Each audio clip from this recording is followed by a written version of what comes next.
1 mark के question लेके आऊंगा। पहले आप लोगों को इसका आंसर डायरेक्टली चैट सेक्शन में लिखना है, ठीक है। पहला सवाल, सो फर्स्ट क्वेश्चन ये रहा आपकी स्क्रीन पे, जो कि 2007 में पूछा गया था। सवाल था express the rate of the following reaction in terms of disappearance of the hydrogen in reaction. मतलब हाइड्रोजन किस तरह से डिसअपीयर हो रहा है, उसके हिसाब से आपको रेट ऑफ रिएक्शन के एक्सप्रेशन को लिखना था। And that's very easy question. Hydrogen जिस तरह से डिसअपीयर हो रहा है, अब मेरी बात सुनना, काफी बच्चे इसको अलग अलग तरीके से आंसर कर रहे हैं। मैं आपसे कहता हूं 1 मार्क का क्वेश्चन है, जितना पूछा गया उतना ही जवाब दोगे। क्या पूछा गया है? Express the rate of the following reaction in terms of disappearance of hydrogen. समझ रहे हो? सिर्फ हाइड्रोजन के डिसअपीयरेंस के हिसाब से आपको इसका आंसर देना, पूरा नहीं लिखना। तो अगर मैं बोलूं कि यहां पर रेट क्या लिखोगे डिसअपीयरेंस ऑफ हाइड्रोजन के रिस्पेक्ट में, तो माइनस का साइन लगाओगे, क्योंकि हाइड्रोजन रिएक्टेंट डिसअपीयर हो रहा है तो वैसे भी घट रहा है, तो माइनस का साइन तो आएगा ही। उसके साथ में यहां पर स्टोइकियोमेट्री कितनी है? 3। तो ये जो स्टोइकियोमेट्री है वो कहां जाएगी? हाइड्रोजन वाली नीचे। फिर उसके बाद क्या लिखोगे? हाइड्रोजन का कॉन्सेंट्रेशन टाइम के रिस्पेक्ट में कैसे चेंज हो रहा है। आया सबको समझ में? So this is the only answer. आपको इसके अलावा कुछ नहीं लिखना है। आ गया सबको समझ में? इसके अलावा आपको कुछ नहीं लिखना है। यहीं से अगर आप इतना लिखते हो आपको 1 मार्क पूरा मिलेगा। आपको सिर्फ इतना पूछा गया है। बाकी बच्चे क्या होते हैं, बहुत सारे बच्चे पूरी चीज लिख देते हैं, वो आपकी मर्जी है, बट इससे ज्यादा लिखने की जरूरत नहीं है। ये 1 मार्क का है। पहला सवाल तो बेहद आसान था, कोई प्रॉब्लम नहीं थी। मालूम पड़ गया सब लोगों को क्या आंसर बनना था।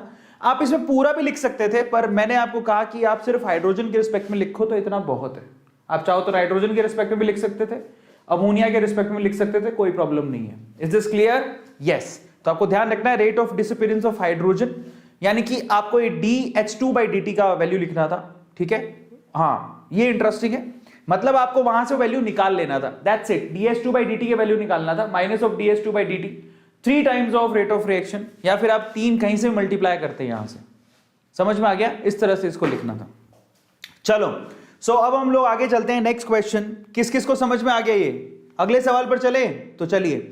अगला सवाल ये रहा, 2013 का क्वेश्चन है, सब लोग आंसर करेंगे। क्वेश्चन बड़ा ही सिंपल है और आप लोग जवाब दीजिएगा। क्वेश्चन है फॉर द रिएक्शन, रेट लो दिया हुआ है आपको, ऑर्डर ऑफ रिएक्शन पूछा है आपसे। What is the order of reaction? यहां पर 1 मार्क का क्वेश्चन है, दैट्स वेरी सिंपल। क्वेश्चन आपसे पूछा गया था कि अगर ये रिएक्शन है तो यहां पर आपसे पूछा ऑर्डर ऑफ रिएक्शन क्या होगा। ऑर्डर ऑफ रिएक्शन क्या होता है? जो आपके रिएक्टेंट होते हैं, रिएक्टेंट या A और B है, उनके ऊपर जो पावर लगी हुई है, ये देखो कॉन्सेंट्रेशन के ऊपर जो पावर लगी हुई है, उन्हीं का समेशन होता है। तो यहां पर A के ऊपर पावर लग रहा है 1/2, B के ऊपर पावर लग रहा है 2, तो 2 + 1/2 कितना होता है? 2.5, या इसे हम कहेंगे 5/2। तो यहां पर आंसर कितना आएगा? 5/2। सबको समझ में आया? So the answer of this particular question is 5/2। Is this clear? 5/2। सबको समझ में आ गया? So the answer of this particular question, is this clear to all of you? 5/2 या 2.5 आंसर लिखोगे। Is this clear? बहुत बढ़िया। अब आगे चलते हैं, नेक्स्ट क्वेश्चन।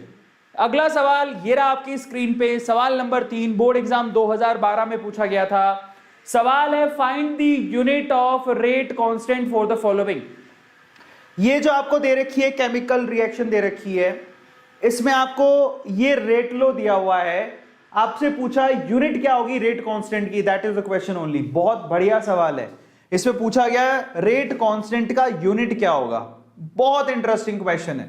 सबसे पहले तो आपको पता होना चाहिए कि जब आप केमिकल काइनेटिक्स पढ़ते हो तो जो रेट कांस्टेंट होता है, क्या होता है? रेट कांस्टेंट होता है, ठीक है। उसकी यूनिट कैसे लिखी जाती है? रेट कांस्टेंट K की जो यूनिट होती है वो लिखी जाती है mole per litre to the power 1 - n।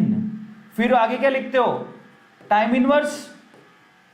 ये फॉर्मूला होता है यूनिट निकालने का, K की यूनिट निकालने का ये फॉर्मूला होता है।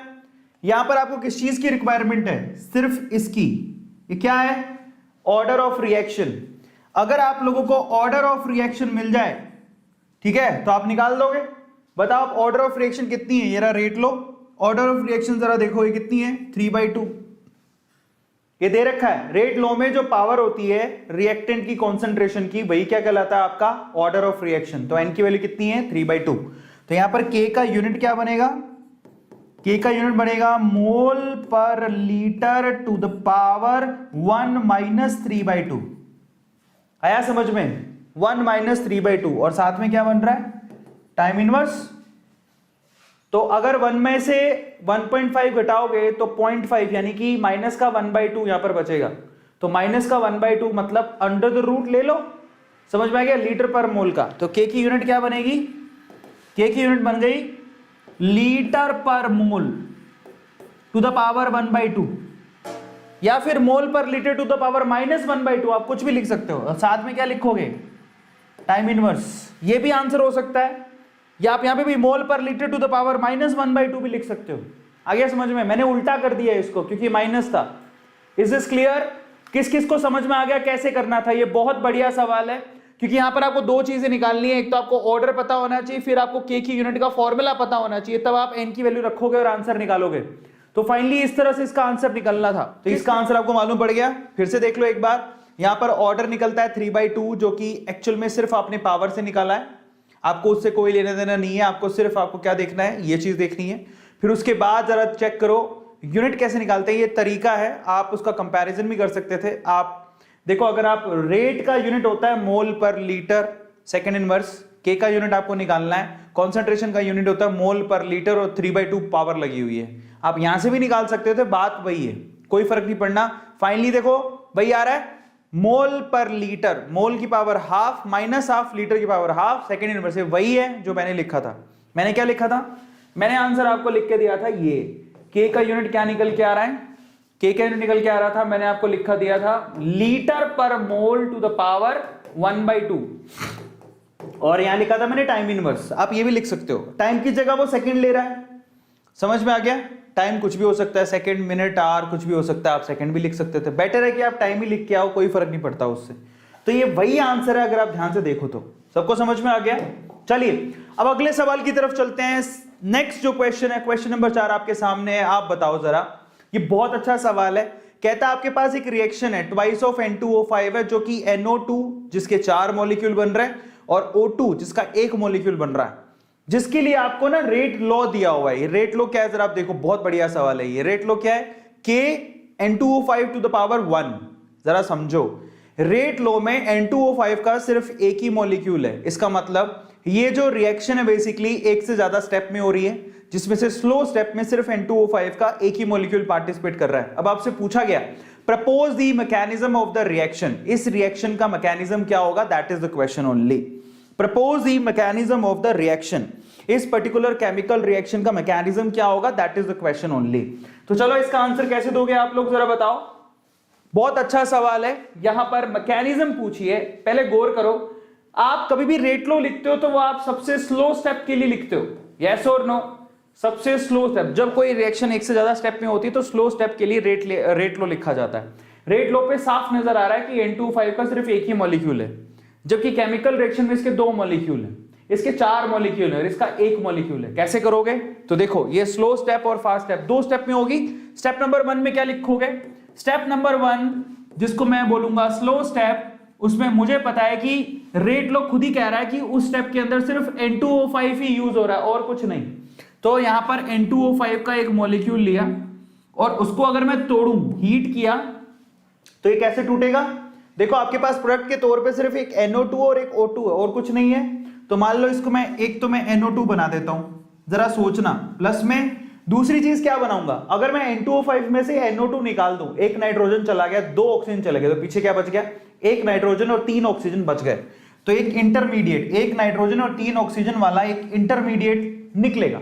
अब इस इंटरमीडिएट को तुम्हें सेकंड स्टेप में खत्म करना है, क्योंकि ये तो है ही नहीं, NO2 है क्या इस केमिकल रिएक्शन में, नहीं है। तो इसका मतलब स्टेप नंबर 2 जब लिखोगे, स्टेप नंबर 2 जब आप लिखने बैठोगे तो आप NO3 को तोड़ोगे, और अभी तो इसका एक ही मॉलिक्यूल यूज किया है, यहां पर इसके टोटल 2 मॉलिक्यूल है, तो एक मॉलिक्यूल बच गया N2O5, और प्लस में आपको इसको खत्म करना है, तो आप यहां पर लिखोगे। मैंने इसको यहां पर क्यों लिखा, क्योंकि जब मैं केमिकल रिएक्शन को जोड़ूंगा तो मैं इसको इससे काट दूंगा।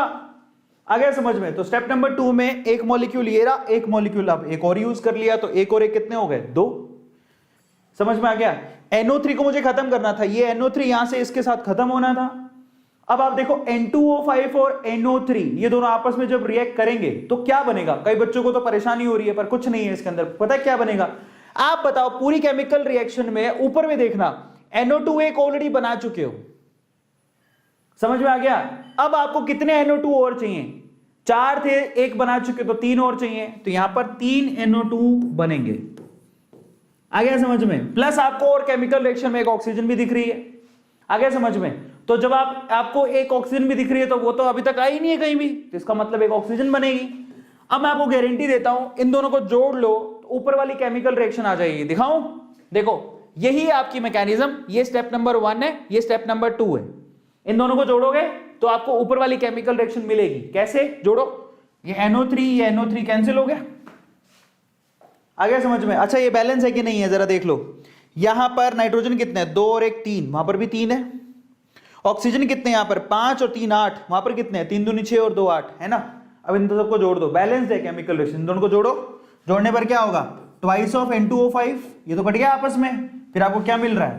यहां पर 3 ही है और 1 ही है, तो 4 मिल रहा है NO2 और प्लस में आपको क्या मिल रहा है? O2। दैट्स इट, और खत्म हो गया। ये इस तरह से आपको इसको लिखना था। ये मेरा फेवरेट क्वेश्चन है, क्योंकि यहां पर एक्चुअली लोगों को लगता है पता नहीं क्या लिखेंगे, बट अगर आपको नॉलेज है, आपको रट्टा मारने की जरूरत ही नहीं पड़ेगी। आपको ये 2 स्टेप में ये और ये लिखना था, दैट्स इट, और कुछ नहीं करना था। यही इसके स्टेप्स है। नेक्स्ट क्वेश्चन, लेकिन उससे पहले एक बार इसका आंसर फिर से देख लो। यहां पर आप खुद से देखना कि ये केमिकल रिएक्शन आपको बनानी है, ये आपकी रेट लो है। इसका मतलब स्लो स्टेप में सिर्फ एक N2O5 यूज करना था, तो मैकेनिज्म क्या होगी? यही हमने लिखी है। देखो, N2O5 स्लो स्टेप में NO2 और NO3 में टूटता है, ये NO3 अनस्टेबल है, ये NO3 N2O5 की दूसरी यूनिट से रिएक्ट करके NO2 3 बनाता है और एक O2 बनाता है। इन दोनों को जोड़ोगे तो आपको ऊपर वाला ही मिल जाएगा। सबको समझ में आ गया? ये स्लो है, ये फास्ट है, और इसी के बिहाफ पे आपने रेट लो लिखा है। अगले सवाल पर चलते हैं। बल्ले बल्ले, सरदार जी का टशन किस किस को आया पसंद? फटाफट से लिखो चैट सेक्शन में। ओह माय गॉड, इससे एक गाना याद आता है, कौन सा वाला? कौन सा वाला? यारी है शान है नादी, नहीं? Singh is king, Singh is king, Singh is king, हर कोई जाने। चलो अगले सवाल पर चलते हैं। ब्राउन मुंडे सही बात है, ब्राउन मुंडे याद आता है। नहीं यार, मैं तो 5 लाइटें लगा रखी तब मैं गोरा हो रहा, बट मैं बिल्कुल ब्राउन मुंडा ही हूं, मुंडा तो नहीं रह गया अब। चलो अगले सवाल पर चले। नेक्स्ट क्वेश्चन, तैयार हो तुम लोग? रेडी हो अगले सवाल के लिए? Are you guys ready? अगला सवाल ये आपकी स्क्रीन पे। नेक्स्ट क्वेश्चन 2 मार्क के आएंगे अब, ठीक है? 2 मार्क का 5वां सवाल देखो, क्या सवाल पूछा गया है। कहता है for a chemical reaction reactant to product the variation in concentration R versus T। ये आपको एक ग्राफ दिया हुआ है, ध्यान से देखो, ये ग्राफ दिया हुआ है। आपसे क्या कहा गया है? सबसे पहला सवाल, predict the order of reaction. पहला सवाल आपसे पूछा गया, ग्राफ देख के बताओ कि इस केमिकल रिएक्शन का ऑर्डर क्या होगा। 2014 में ये सवाल पूछा गया, 2 मार्क का। बताओ, इतना आसान सवाल है। देखो, आपको पता होना चाहिए, ये जो ग्राफ है साफ साफ यहां पे दिखा रहा है कि यहां पर जो बेसिकली रेट है वो टाइम के रिस्पेक्ट में, रिएक्टेंट है जो कॉन्सेंट्रेशन की जो रिएक्टेंट है वो टाइम के रिस्पेक्ट में लीनियरली घट रही है। रिएक्टेंट की कॉन्सेंट्रेशन टाइम के रिस्पेक्ट में लीनियरली घट रही है, और वो सिर्फ किस में होता है? जीरो ऑर्डर रिएक्शन में। आपकी मैं जानकारी के लिए आपको बता देता हूं, जिसको नहीं पता, आप ग्राफिकली अगर यहां मैंने लोग लिख दिया होता, लोग ऑफ आर, और यहां पर टाइम लिखा होगा, फिर अगर मैं घटा रहा होता तो ये होती फर्स्ट ऑर्डर रिएक्शन। और अगर लोग नहीं लिखा है, सिर्फ आर लिखा है, तो ये कौन सी रिएक्शन है? जीरो ऑर्डर रिएक्शन है। और आपको जीरो ऑर्डर रिएक्शन के लिए पता होना चाहिए, किसी भी टाइम अगर आप 18 लिखते आर लिख लो, किसी भी टाइम पर रिएक्टेंट की जो कॉन्सेंट्रेशन होती है वो इनिशियल कॉन्सेंट्रेशन में से केटी को घटाया जाता है। समझ में आ गया? ये वो केमिकल रिएक्शन होती है, आपको पता है ना? Integrated rate law, zero order reaction में किसी भी टाइम पीरियड पर कॉन्सेंट्रेशन अगर आपको निकालनी है तो इनिशियल कॉन्सेंट्रेशन में से केटी घटेगा। अब इसका कंपैरिजन कर लो, ये y है, ये mx है, ये प्लस है और ये c है। तो अगर मैं पूछूं कि यहां पर m क्या है? स्लोप, और वो कितना है? माइनस का k। यही दूसरा सवाल है, what is the slope of the curve? Curve का स्लोप क्या है? And that is minus k। किस किस को समझ में आ गया? माइनस के is the slope of this curve. जो भी ये स्ट्रेट लाइन है उसका स्लोप कितना है? माइनस का के। के क्या है यहां पर? के है रेट कांस्टेंट। के क्या है यहां पे? Rate constant. तो 2 सवाल के जवाब देने थे। पहला सवाल का जवाब था 0, जीरो ऑर्डर रिएक्शन है, देख के मालूम पड़ रहा है, जो बच्चे पढ़ते हैं उनको अच्छे से पता है। दूसरा स्लोप पूछा था, वो कितना है, माइनस का k। दैट्स इट, और कुछ नहीं था इसके अंदर। सबको समझ में आ गया? अगला सवाल देखिए, 5 सवाल हो चुके हैं, 5 ही और सवाल बचे हैं। इस सवाल का जवाब आपके सामने था, बहुत सिंपल था। ग्राफ से समझ में आता है कि जीरो ऑर्डर केमिकल रिएक्शन थी, ठीक है, सबसे पहले तो, क्योंकि उसका ग्राफ ये सिर्फ जीरो ऑर्डर के लिए होता है, और जीरो ऑर्डर केमिकल रिएक्शन के लिए इंटीग्रेटेड रेट लो ये होता है, जहां से समझ में आता है स्लोप की वैल्यू कितनी होनी चाहिए थी, माइनस का k, है ना? सबको पता है ना, छोटी छोटी चीजें याद होनी चाहिए। शुरू कहां से होता है, R0 से, इनिशियल कॉन्सेंट्रेशन से घटती चली जाती है। ये तो सिंपल ग्राफ है, शुरू के कॉन्सेंट्रेशन से घटता चला जाएगा, कुछ भी नहीं। अगले सवाल पर चलते हैं, नेक्स्ट क्वेश्चन। अगला सवाल दिल्ली 2015 का सवाल है, बहुत बढ़िया सवाल है। कहता है आपसे अ रिएक्शन ए बी यहां पर रिएक्टेंट है, प्रोडक्ट बना रहे हैं, द रेट इज गिवन, ये रेट आपको गिवन है, ओके। सवाल पूछा गया, how is the rate reaction affected if the concentration of B is double. अगर मैं बी की कॉन्सेंट्रेशन को डबल कर दूं तो रेट पे क्या फर्क पड़ेगा? पहला सवाल, अगर मैंने बी की कॉन्सेंट्रेशन को डबल कर दिया तो रेट कितना गुना हो जाएगा? सिंपल सवाल है, यहां पर साफ साफ लिखा हुआ है, आप खुद से चेक करो। रेट जो है ना वो प्रोपोर्शनल है बी स्क्वायर के। अगर आपने बी को डबल कर दिया तो सोचो जरा, यानी कि रेट, अब आप बी को डबल कर रहे हो तो आप यहां पर आप जरा चेक करो प्रोपोर्शनलिटी टू बी। अब बी को डबल कर दिया मतलब इसकी कॉन्सेंट्रेशन को आपने डबल कर दिया, तो 2b की स्क्वायर कर दिया आपने। आ गया समझ में? तो 2 2 जा 4b स्क्वायर। तो बेसिकली अब जो रेट है बेसिकली वो क्या हो गया, 4 गुना हो गया। That's very simple. 2 की स्क्वायर कितनी होती है, 4 होती है, 4 गुना हुआ ना। अगला सवाल देखो, अगला सवाल जरा देखो, what is the overall order of reaction if A is present in large access. बहुत बढ़िया सवाल है। अगर मैं यहां पर, ध्यान से सुनना, अगर मैंने यहां पर ए की कॉन्सेंट्रेशन को बहुत ज्यादा एक्सेस में ले लिया, बहुत ज्यादा, तो बताओ पूरी केमिकल रिएक्शन का रेट क्या होगा। अगर मैं ए की कॉन्सेंट्रेशन को बहुत ज्यादा ले लूं एक्सेस में, तो बताना है आपको रेट ओवरऑल यहां पे पूछा गया, ऑर्डर कितना होगा, ओवरऑल ऑर्डर ऑफ रिएक्शन कितना होगा, that is the question only. अब अगर आपने यहां पर ए की कॉन्सेंट्रेशन को एक्सेस में ले लिया, मतलब बहुत ज्यादा है, समझ में आ गया, तब एक्चुअली ए का थोड़ा बहुत माइन्यूट यूज होगा तो कोई रेट पर फर्क पड़ेगा नहीं। अगर कोई चीज एक्सेस में ली जाती है, जैसे पानी एक्सेस में होता है, याद है सूडो फर्स्ट ऑर्डर रिएक्शन किसको बोलते थे? सूडो फर्स्ट ऑर्डर रिएक्शन में पानी यूज होता था जो एक्सेस में लिया जाता था। तो पानी जब एक्सेस में लिया जाता, तो जो चीज एक्सेस में ली जाती है बेसिकली उसका रेट से कोई लेना देना ही नहीं बच पाता। वो एक्सेस में है तो उसका रेट से इंडिपेंडेंसी हो जाती है। क्योंकि आप सोचो जरा, ये वही वाली कहानी है कि समंदर में बहुत पानी है, कल को मैं समंदर में 4 बाल्टी पानी निकाल लूं, समंदर से मैंने 4 बाल्टी पानी निकाल लिया, तो क्या समंदर के पानी में कमी आ जाएगी क्या? ईमानदारी से बताओ। अगर समंदर से मैंने 4 बाल्टी पानी निकाल लिया, या फिर समंदर में मैंने सुसु कर दिया, अपन सारी जनता मिलकर अगर समंदर में सुसु कर देंगे तो क्या समंदर का जो जल स्तर है वो बढ़ जाएगा क्या? क्या फर्क पड़ना है समंदर पे? समझ में आ रहा है? ना तो 4 बाल्टी पानी निकालने से फर्क पड़ेगा, ना मेरे सुसु करने से फर्क पड़ेगा।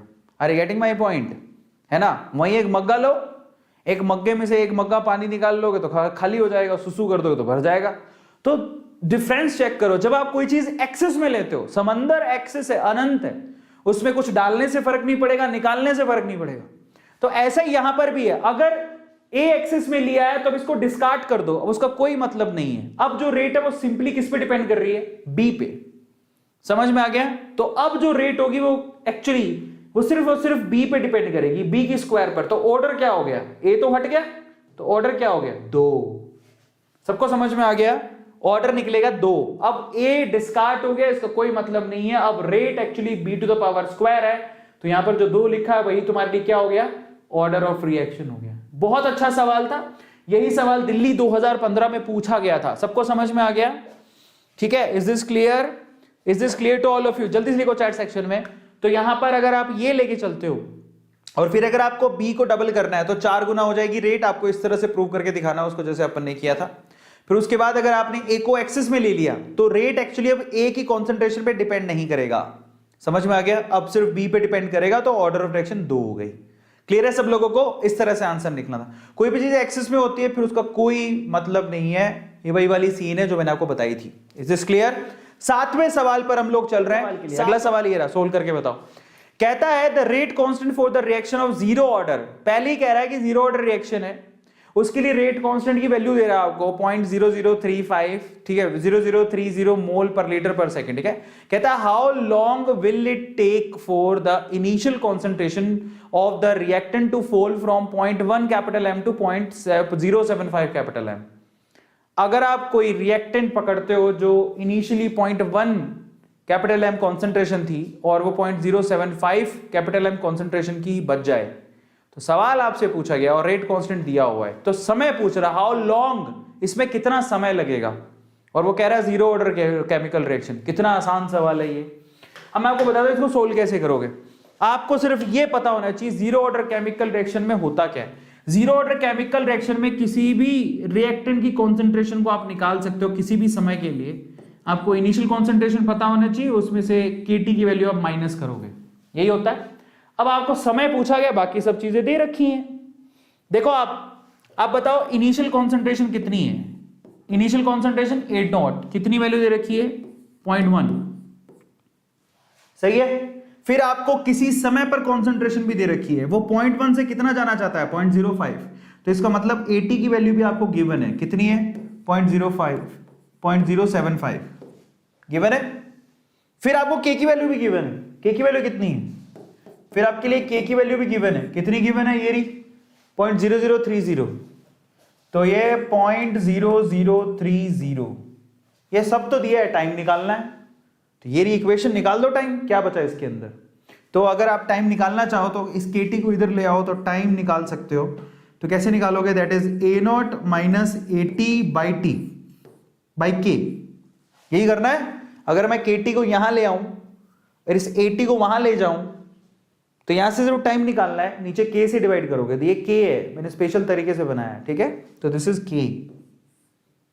आया सबको समझ में? तो ए नोट की वैल्यू कितनी है, 0.1 में से 0.075 घटा दोगे, डिवाइड करोगे, 0.025 ऊपर बचेगा, नीचे क्या है आपके पास, नीचे के से डिवाइड करना है 0.030, बस यहां से आंसर निकलेगा। और आंसर किस में आएगा जरा देखो, के की यूनिट किसके अंदर है, सेकंड इनवर्स, तो आंसर किस में आएगा, सेकंड में। Whatever B this, answer second में आएगा। सबको समझ में आ गया? तो 0.1 में से 0.075 घटाओगे तो 0.025 बचेगा, 0.025 और नीचे 0.003, ठीक है। तो 0.025 नीचे 0.003, तो आप डिवाइड कर लेना, आपको समझ में आ गया कैसे करना है, सेकंड में आंसर आएगा। किस किस को समझ में आ गया? That's very easy question. किस किस के यहाँ पर लगता है कि यहाँ पर तो मैं पक्का 2 नंबर बना लूंगा, मुझे कोई प्रॉब्लम ही नहीं है, जल्दी लिख के बताओ। टाइम कितना आ रहा है प्रॉपरली अगर निकालो तो ये है 0.025 और यहाँ पर नीचे लिखा 0.003, ठीक है। तो पॉइंट घटा दो, 3 नीचे, ये पॉइंट घटाओगे तो 3 ऊपर कट गया आपस में, ये कितना हुआ 25/3, आंसर आना चाहिए 25/3 सेकेंड। 25/3 कितना होता है, 25/3 कितना होता है, 7 21 8 3 24, 8 पॉइंट समथिंग आएगा, 8 सेकंड के अराउंड आएगा, यस। तो ये 8 सेकंड के अराउंड आंसर आना चाहिए, 8.333333 ये आंसर आना चाहिए। चलो देख लो, तो यहाँ पर आंसर बनेगा, जरा देख लो, सब चीजें गिवन थी, कुछ भी नहीं था इस सवाल में, डर लगता है बट है कुछ नहीं, के की वैल्यू गिवन है, ये फॉर्मूला लगाना था, इनिशियल कॉन्सेंट्रेशन में से आप टी टाइम की कॉन्सेंट्रेशन को हटा के टी से डिवाइड कर दो, टी तो निकालना था, के की वैल्यू गिवन है ना। सो टी की वैल्यू निकालनी है, तो यहां से आपका आंसर आ रहा है 8.333333। सबको समझ में आ गया? अब 3 मार्क के क्वेश्चन आएंगे। 8वां सवाल दिल्ली 2009 में क्वेश्चन पूछा गया था। सवाल था शो दैट, ध्यान से पढ़ो, show that first order reaction the time required for half the change और half life period is independent of initial concentration and plot the curve. आपसे पूछा गया फर्स्ट ऑर्डर रिएक्शन के लिए हाफ लाइफ इनिशियल कॉन्सेंट्रेशन पे depend नहीं करती, ये प्रूव करके दिखाओ और साथ में ग्राफ को प्लॉट करके भी दिखाओ, ये सवाल पूछा गया था। तो मैं आपको करके दिखाऊं, चलो। तो सबसे पहले तो आपको ये कैसे प्रूव करना है। अब कई बच्चे इसका आंसर है ना अलग अलग तरीके से लिख सकते हैं। जैसे मान लो कई बच्चे ऐसे होते हैं कि for the first order reaction T half कितना होता है 0.693/k, याद है आप लोगों को। और यहां पर क्योंकि ए नोट की वैल्यू नहीं है तो लिख देंगे हेंस प्रूव्ड, लेकिन ऐसा नहीं लिखना है, समझ में आ गया? ऐसा नहीं करना है। तो बोलेंगे now T half is independent, क्योंकि फॉर्मूले में इनिशियल कॉन्सेंट्रेशन है ही नहीं, तो आप बोलोगे हेंस प्रूव्ड। पर ऐसा नहीं होता, आपको ढंग से इसको प्रॉपरली करके दिखाना पड़ेगा। अगर आपको 3 नंबर चाहिए तो कैसे करोगे, मैं आपको समझाता हूं। सबसे पहले तो आपको देखो पता होना चाहिए, जैसे आप लोग लिखते हो ना, याद करो, जीरो ऑर्डर रिएक्शन के लिए आप लोग क्या लिखते हो? जीरो ऑर्डर रिएक्शन के लिए तो फर्स्ट ऑर्डर रिएक्शन का इंटीग्रेटेड रेट लो, किस किस को याद है? तो बताता हूं क्या होता है। फर्स्ट ऑर्डर रिएक्शन के लिए के की वैल्यू कैसे लिखी जाती है? या तो आप इतना सा याद कर लो, इस तरफ लिख देता हूं, log of A naught is equals to, ठीक है, सॉरी दोबारा लिख देता हूं, इतना याद है तो आपका काम हो जाएगा। आपको ये तो याद है ना अभी जीरो ऑर्डर रिएक्शन के लिए क्या लिखा था? AT is equals to A naught minus k t, ये तो याद होगा। तो आप यहां पर आप क्या लिख सकते हो फर्स्ट ऑर्डर रिएक्शन के लिए? log of AT is equals to log of A naught minus k t. अगर आपने log लगा दिया, ये log बेस ई है, तो ये फर्स्ट ऑर्डर रिएक्शन हो गई आपकी। आ गया समझ में? इस बिहाफ पे आप के की वैल्यू भी निकाल सकते हो। log बेस ई को log बेस 10 में कन्वर्ट कर दोगे तो यहां लिखा जाएगा 2.303 by T log of A not by 80। ये होती है आपकी जीरो फर्स्ट ऑर्डर रिएक्शन की क्या के की वैल्यू, ये तो पता होगा। अब टी हाफ का मतलब क्या होता है? जब टाइम टी हाफ होता है तो जो 80 की वैल्यू होती है वो किसके बराबर होती है? ए नॉट बाई 2 के बराबर होती है। तो ये वैल्यू उठा के रख दो वहां पे। आ गया समझ में? तो रखो। So k is equal to 2.303 time कहलाएगा आपका टी हाफ log ऑफ, ठीक है, यहां पर ए नॉट एज इट इज है, 80 की जगह क्या लिखोगे? ए नॉट बाई 2, तो 2 ऊपर चला जाएगा, ये कट गया आपस में, दिखाई दे रहा है? तो यहां पर टी हाफ की वैल्यू कितनी निकल के आ गई? T half is 2.303 log of 2, समझ में आ गया? डिवाइडेड बाई के। क्या इसमें ए नोट है? नहीं है, क्योंकि ए नोट तो कट गया, हेंस प्रूव्ड। आप इसको देखो 2.303 log बेस 10 को आप यूं भी लिख सकते हो। टी हाफ की वैल्यू फाइनली कितनी आती है? ये इसको ln ऑफ 2 भी कहते हैं, log बेस ई को ln ऑफ 2 भी कहते हैं। अगर 2.303 log 10 देखोगे तो किसके बराबर होता है? log बेस ई के। log बेस ई को नेचुरल log भी कहते हैं। तो ln ऑफ 2 बाई के भी आंसर बनता है इसका टी हाफ का। और अब बस इसको आपको इतना ही प्रूव करना था, क्योंकि इसके अंदर ए नोट की टर्म नहीं आ रही, ठीक है, तो ये क्या हो गया? इनिशियल कॉन्सेंट्रेशन से इंडिपेंडेंट हो गया। पहली चीज तो ये ln ऑफ 2 की वैल्यू कितनी होती है? 0.693 बाई के आंसर आ गया। This is how you have to answer it. अब दूसरा सवाल था कि इसका ग्राफ बनाओ। तो अगर आप ग्राफ बनाना चाहो कि यहां पर आपसे पूछा गया कि भाई जो हाफ लाइफ है, ये अगर मैं मान लेता हूं कि ये हाफ, अच्छा यहां पर इनिशियल कॉन्सेंट्रेशन और ये हाफ लाइफ है, तो हाफ लाइफ इनिशियल कॉन्सेंट्रेशन से इंडिपेंडेंट होती है। तो आपका ग्राफ कैसा बनेगा? Straight line. Half life initial concentration पर डिपेंड नहीं करती, आप कितना भी चेंज करो उस पर कोई फर्क नहीं पड़ने वाला। मेरे ख्याल से यहां पर टी हाफ लिखाएगा, ठीक है, और यहां पर ए नोट होगा। आप कितना भी ए नोट में चेंज करो, टी हाफ की वैल्यू उतनी ही रहेगी। समझ में आ गया? सो टी हाफ ए नोट पे डिपेंड नहीं करती, क्योंकि ए नोट का फैक्टर ही नहीं है इसके अंदर। तो इस तरह से आपको इसका आंसर प्रूव करना था, क्योंकि 3 मार्क का सवाल था, समझिए। This is 3 mark question. तो देखो, सबसे पहले आप यहां पर बकायदा इसकी इक्वेशन लिखोगे जो मैंने लिखी, फिर उसके बाद आप यहां पर क्या लिखोगे? मतलब क्या होता है टी हाफ का? तो T equals to t half मतलब R की वैल्यू क्या होगी? R नोट इनिशियल कॉन्सेंट्रेशन की आधी रह जाएगी। अब उसको रखोगे आप, समझ में आ गया? और फाइनली टी हाफ का वैल्यू कितना है? 2.303 log बेस 10 2, और 2.303 log बेस 10 किसके बराबर होता है? ln। ln मतलब नेचुरल log ऑफ 2 बाई के आंसर आना था, विच इज इंडिपेंडेंट। समझ में आ गया? तो यहां पर ए नोट का फैक्टर नहीं है, इसलिए यहां पर ये इंडिपेंडेंट है। इसके बाद ग्राफ बनाना था, ग्राफ के एक्सिस ध्यान रखना। यस, यहां पर टी हाफ लिखा जाएगा जैसे मैंने लास्ट में कहा था, और यहां पर ए नोट। आप कितना भी इसको बढ़ा लो, इस पे कोई फर्क नहीं पड़ेगा, क्योंकि ये इंडिपेंडेंट है। ग्राफ बनाना था। चलते हैं सवाल नंबर 9, जो कि 4 in 2015 सवाल पूछा गया है। सवाल क्या था? A first order reaction takes 10 minute for 25% decomposition. अगर कोई चीज 25% घट जाती है तो उसके लिए फर्स्ट ऑर्डर रिएक्शन में कितना समय लगता है? 10 मिनट का। तो आपसे कहा कि calculate T half for the reaction. T half calculate करके बताओ, that is the question only. ठीक है, चलो मैं आपको बताता हूं। मैं मान लेता हूं, जरा समझिए इसको कैसे करेंगे। मैं मान लेता हूं, क्योंकि इनिशियल कॉन्सेंट्रेशन तो दे नहीं रखी, तो इनिशियल कॉन्सेंट्रेशन अपन कितनी मान लेते हैं? इनिशियल कॉन्सेंट्रेशन दे नहीं रखी है, इनिशियल कॉन्सेंट्रेशन अपने कितनी मान लेते हैं? 100। ठीक है, अब वो कहता है कि जब 25% घट जाए, यानी कि वो 100 का कितना रह जाएगा, 80 का वैल्यू कितना हो जाएगा 75, 25% घट गया ना। अगर 100 से कोई चीज 75 पे चली जाती है, इसका मतलब 25% घट गया। आया समझ में? तो ए नोट की वैल्यू 100 है, 80 की वैल्यू 75 है, इसमें लगने वाला समय कितना है 10 मिनट। समझ में आ गया? इससे क्या समझ में आता है? अब ये फर्स्ट ऑर्डर रिएक्शन है, इससे क्या समझ में आता है कि हमें यहां से के की वैल्यू निकालनी है। क्यों? क्योंकि टी हाफ का फॉर्मूला क्या है, हाफ लाइफ आपकी तभी निकलेगी 0.693 बाई के, जब आपके पास के होगा।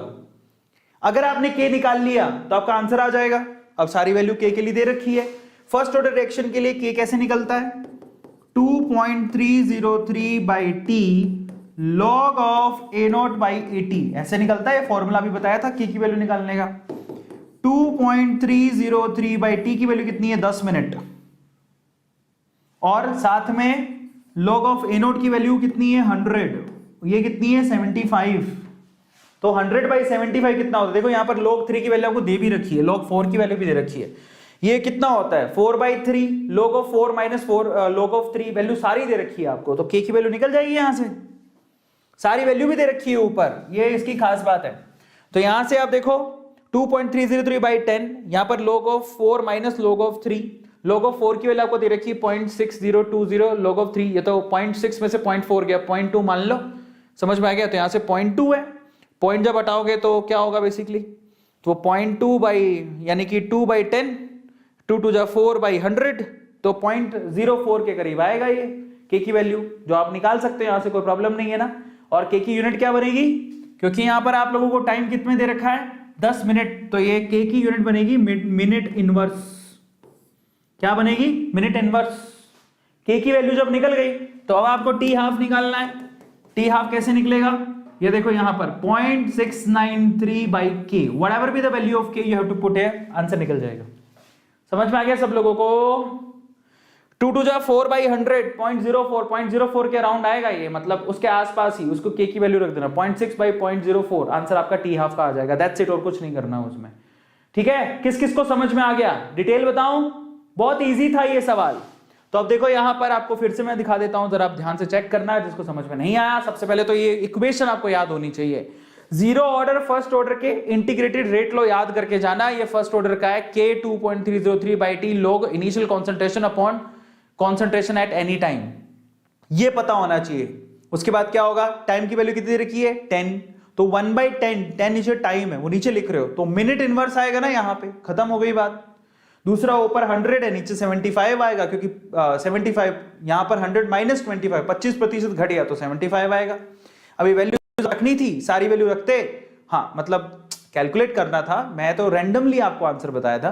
तो 2.303 बाई 10, ये पता log ऑफ 100 बाई 75, ठीक है, यानी कि log of 4 minus log of 3, 4 minus 3 करके आपको आंसर निकालना था। 0.2 आ रहा था, बट 0.0124 लिखा हुआ है, चलो जो भी वैल्यू है हमको तो एक्सेप्ट करनी है, जो वैल्यू आपने आओगे वो निकाल लेना यहाँ पर। अच्छा, बेसिकली डिफरेंस मैंने वो आगे ही पॉइंट वाली वैल्यू छोड़ दी थी।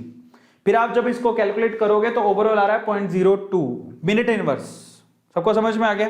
फिर उसके बाद आपको क्या करना था, 0.693 बाई के की वैल्यू रखनी थी 0.02, आंसर आ जाता 34 मिनट के करीब आपका आंसर आता। Is this clear to all of you? आखिरी सवाल 5 मार्क का है, और जिसने 5 मार्क का सवाल कर लिया उसकी बल्ले बल्ले। चलो 5वां सवाल ये रहा आपकी स्क्रीन पे, इतना आसान सवाल है ना। सवाल पूछा गया, जरा देखो, कहता है for a reaction twice of NO जो गैस है और एक क्लोरीन एक गैस है, ठीक है, ये क्या बना रहा है NOCl ट्वाइस बना रहा है। Following is the data given, ये आपको डेटा गिवन है, क्या कहता है NO की इनिशियल कॉन्सेंट्रेशन, क्लोरीन की इनिशियल कॉन्सेंट्रेशन, और ये लिखा है initial rate of disappearance of chlorine. ये बड़ा इंटरेस्टिंग है, इसको पढ़ोगे तो ये रेट ऑफ रिएक्शन ही दे रखी है। क्यों, मैं आपको बताता हूं।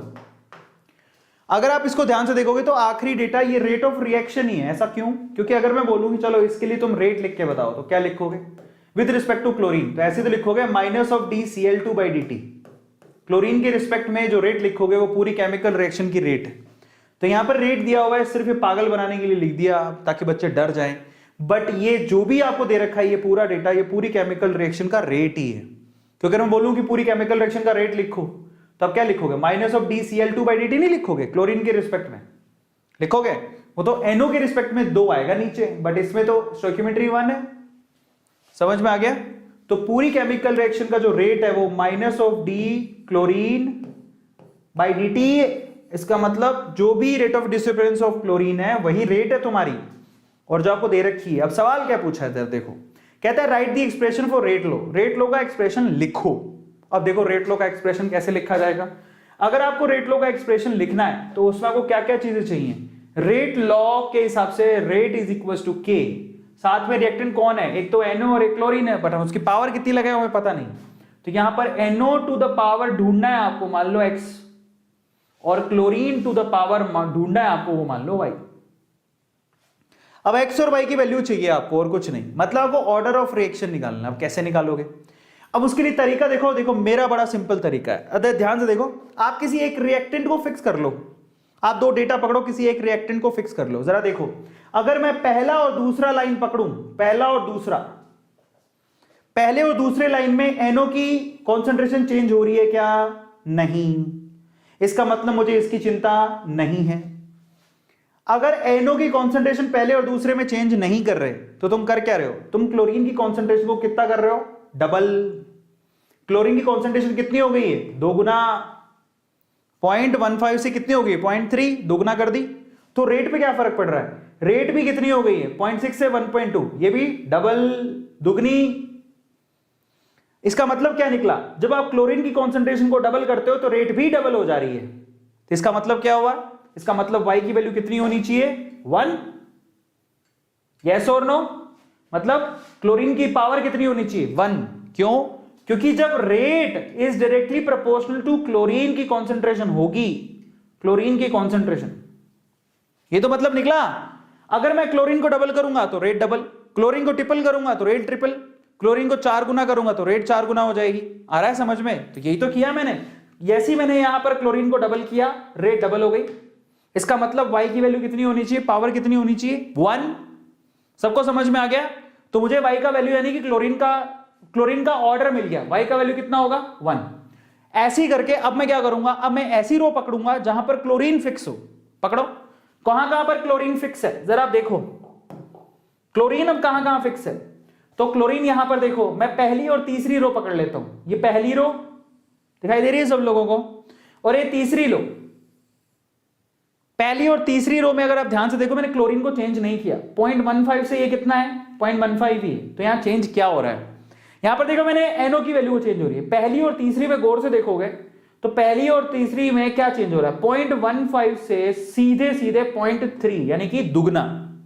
यानी कि जब मैं NO की कॉन्सेंट्रेशन को जस्ट डबल कर रहा हूं तो रेट पे क्या फर्क पड़ रहा है? रेट भी पहले और तीसरे का पकड़ोगे।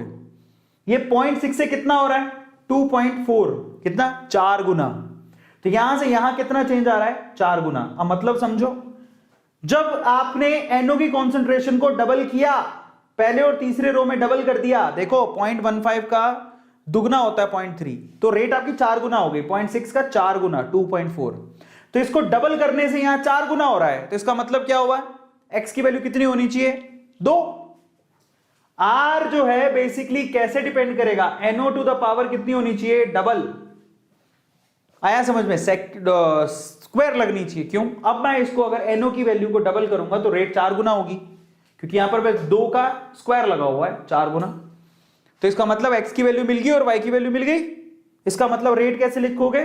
रेट इज इक्वल टू के, NO की पावर तो आ रही है डबल और क्लोरीन की पावर कितनी आ रही है? सिंगल। फिर आपसे पूछा calculate the value of rate constant. अब रेट कांस्टेंट की वैल्यू निकालो एंड स्पेसिफाइज इट्स यूनिट। जब आपको यहां पर अब ऑर्डर ऑफ रिएक्शन कितना हो गया? 3, ये 2 और ये 1, 3। तो के की यूनिट भी स्पेसिफाई कर सकते हो। के की यूनिट क्या निकालोगे? Mole per litre to the power 1 - 3 and time inverse. तो यहां पर 1 - 3 का मतलब -2। आप देखो, बस आपको कुछ नहीं करना होता, आप सिर्फ 2 रो पकड़ो, एक चीज को कांस्टेंट कर लो।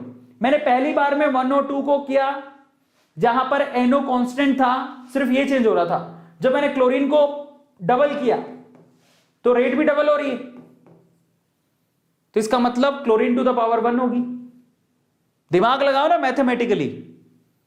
जब मैंने रेट को डबल, क्लोरीन की कॉन्सेंट्रेशन को डबल किया, रेट भी डबल हो रही है, इसका मतलब क्लोरीन की पावर 1 है, क्योंकि प्रोपोर्शनल डायरेक्टली है, ये जितना बढ़ेगा उतना ही ये बढ़ेगा, तो क्लोरीन की पावर 1 हो गई। इसी तरह से मैंने दूसरी रो भी पकड़ ली। दूसरी रो कौन सी पकड़ी? पहली और तीसरी, ये दोनों पकड़ी मैंने। इस केस में आप देखो यहां पर ये कांस्टेंट है, अब चेंज क्या हो रहा है, ये डबल किया मैंने 0.15 से 0.3, इस पे क्या फर्क पड़ रहा है? 4 गुना हो रहा है। ये डबल करने से अगर कोई चीज 4 गुना हो रही है, इसका मतलब स्क्वायर पे डिपेंड कर रही है। अभी करके आए थे थोड़ी देर पहले। अब उसके बाद कुछ नहीं है, अगर आप यहां पर ऑर्डर ऑफ रिएक्शन निकालोगे तो वो 3 आएगा। फिर आपसे कह रहा है calculate the value of rate constant and specify the unit. Rate constant के की वैल्यू निकालो। बहुत सिंपल है यार, रेट कांस्टेंट के की वैल्यू कैसे निकालोगे? अब आपको पता लग गया रेट कैसे लिखा जाएगा। रेट लिखा जाएगा के, एनओ की पावर कितनी आ रही है? 2, और क्लोरीन की पावर कितनी आ रही है? 1। तो यहां से कोई भी डब्बा पकड़ लो। अब देखो यहां पर रेट आपको गिवन है, कोई भी एक डब्बा पकड़ लो, के की वैल्यू निकाल लो। ये रेट आपको गिवन है, क्लोरीन की वैल्यू आपको गिवन है, समझ में आता है, और एनओ की वैल्यू भी गिवन है। तो 0.15, 0.15 और 0.6 ये सारी वैल्यू वहां रख दो, के की वैल्यू आ जाएगी। क्या है इसके अंदर? तो अगर के की वैल्यू निकालनी है तो रेट आपकी कितनी है? अगर पहला ही डब्बा पकड़ लेते हो तो रेट की यहां पर देखो, रेट की वैल्यू है 0.6, ठीक है। तो रेट की वैल्यू 0.6, उसको किससे डिवाइड करना है? एनओ की स्क्वायर। एनओ कितनी है? 0.15, उसकी स्क्वायर। तो 0.15 उसकी स्क्वायर कर दो। फिर क्लोरीन कितना है? 0.15, उसकी स्क्वायर कर दो, के की वैल्यू आ जाएगी। 0.15 उसकी पावर 1 ही है, उसकी पावर 1 है ना। ये भी 0.15, ये 0.15, ये 0.6। 0.6 को 0.15 की स्क्वायर करो, 0.15 की पावर 1 लगाओ, ये 0.15 की पावर 3 हो गई, के की वैल्यू निकल गई। अब फाइनली आपसे क्या पूछा है? फाइनली एक लास्ट सवाल और पूछा है। किस किस को समझ में आ गया के कैसे निकालना है? यही था रेट लो, इसी से के निकालना था। फिर उसके बाद आखिरी सवाल पूछा गया है, what is the initial rate of disappearance of chlorine in experiment number 4। Experiment number 4 में आपसे पूछा है यहां पर रेट क्या होगी, इनिशियल रेट ऑफ कॉन्सेंट, यहां पर इनिशियल रेट कितनी होगी। जब आप के की वैल्यू निकाल चुके हो तो फिर रेट निकालने में क्या है? जब आपने के की वैल्यू निकाल ली, ये ऊपर के की वैल्यू निकाल ली, तो रेट निकालने में क्या है? अब आपको रेट निकालनी है, के की वैल्यू आपको पता है। अब देखो यहां पर, ये देखो एनओ की पावर कितनी लगानी है? स्क्वायर। और क्लोरीन की पावर कितनी लगानी है? एक। सारी चीजें तो दे रखी है आपको, यहां से के की वैल्यू पता है। ये देखो, ये एनओ की वैल्यू है, ये क्लोरीन की वैल्यू है। आर की वैल्यू निकालनी है, के की वैल्यू वो निकाल ली तुमने, वो रही के। तो यहां पर आर की वैल्यू कैसे निकलेगी? वो के की वैल्यू यूज करनी है, जो भी आएगी वो, ठीक है। प्लस साथ में एनओ की वैल्यू यहां पर 0.25 दे रखी है, उसकी स्क्वायर करनी है, और क्लोरीन की वैल्यू 0.25 दे रखी है, उसकी पावर 1 लगानी, यहां से आर की वैल्यू आ जाएगी। बहुत आसान क्वेश्चन, अगर आप देखोगे तो दैट्स वेरी इजी। बस आपको खेल खेलना था शुरू वाला। पहला सवाल जो है ना, रेट लो, ये इंटरेस्टिंग और इंपॉर्टेंट है, बाकी कुछ नहीं है सवाल में। तो आपको एक बार फिर से दिखा देता हूं, जरा आप ध्यान से इसको चेक करना, एक एक चीज को ध्यान से चेक करना। सॉल्यूशन दिखा देता हूं जिससे आपको समझ में आए। तो चलो जरा देखो यहां पर आंसर कैसे निकालोगे। वेयर इज चलो देखो यहां पर आंसर कैसे निकालोगे, ध्यान से देखना इसको। सबसे पहले तो हमको नहीं पता कि एम की वैल्यू कितनी है और एन की वैल्यू कितनी, नहीं पता। मेरा करने का तरीका अलग था, यहां पर अब करने के तरीके बहुत सारे हो सकते हैं। यहां पर एम और एन का वैल्यू नहीं पता, पर आप दो डेटा को कंपेयर करके भी वैल्यू निकाल सकते हो, कोई बड़ी बात नहीं है। आप क्या करो, पहली दो रोज को डिवाइड कर दो, रो 1 एंड रो 2। मैंने भी 2 रो ली थी, याद है आपको, मैंने रो 1 ली थी और रो 2 ली थी। आप इसको डिवाइड करके भी कर सकते हो। रेट को डिवाइड करो, के की वैल्यू तो सिमिलर रहेगी, क्योंकि एक सेम केमिकल रिएक्शन के लिए रेट कांस्टेंट तो कांस्टेंट ही होता है। तो इन्होंने किया कैसे? इन्होंने कुछ नहीं किया यार, जो पीछे डेटा दे रखा है ना, ये एक तरीका भी है निकालने का। देखो आप सिंपली ये भी कर सकते हो, रेट कैसे लिखा जाता है? रेट लिखा जाता है के एनओ टू द पावर, अपने को पता नहीं, एम मान लो, ठीक है, और क्लोरीन टू द पावर पता नहीं, इसको एन मान लो, मान लिया। अब आप देखो रेट की, आपको रेट की वैल्यू दे रखी है, ये रेट की वैल्यू है। दो इक्वेशन लिख लो, पहली लाइन के लिए R1, दूसरी लाइन के लिए R2, दोनों को डिवाइड कर दो, के की वैल्यू तो सिमिलर रहेगी। अब मजे की बात देखो, यहां पर ये भी 0.5 है, ये भी 0.5 है, तो कट गए। मैंने भी वही किया था, ये भी वही कर रहा है, बस इसका तरीका अलग है। ये कट जाएगा, फिर बचेगा सिर्फ ये, रेशो ही तो लिया है और कुछ नहीं लिया। देखो यहां पर जो ये काम कर रहा है वो मैंने भी किया था, पर मैंने दूसरे तरीके से किया था, मतलब काम वही है, बस कान पकड़ने का तरीका अलग है। तो ये रो 1 के लिए, रो 2 के लिए देखो यहां पर ये जस्ट डबल है, ये तो कट गया आपस में, ये कैंसिल हो गया। आ गया समझ में? और ये कितना है, ये भी जस्ट डबल है, ऊपर से नीचे जस्ट डबल है, तो n की वैल्यू कितनी आ गई 1। वेरी इजी, बहुत इजी है।